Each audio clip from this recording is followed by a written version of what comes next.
নির্দেশনা নেয় ঘোষণা পর্যন্ত।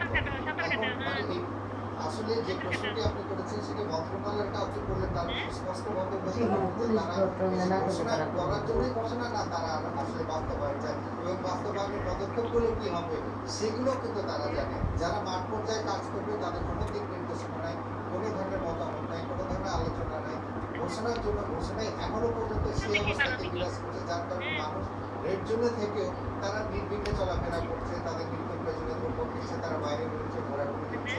স্বাভাবিক জীবনযাত্রা যেভাবে পালন করতে তারা সেটাই পালন করছে। তেমনটাই পালন করছে।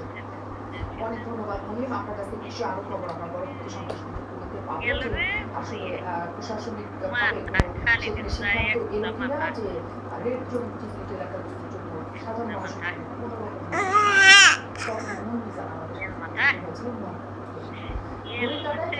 সংবাদ সর্বশেষ এক নজরে এখন যদি দিতে যাই এই মুহূর্তে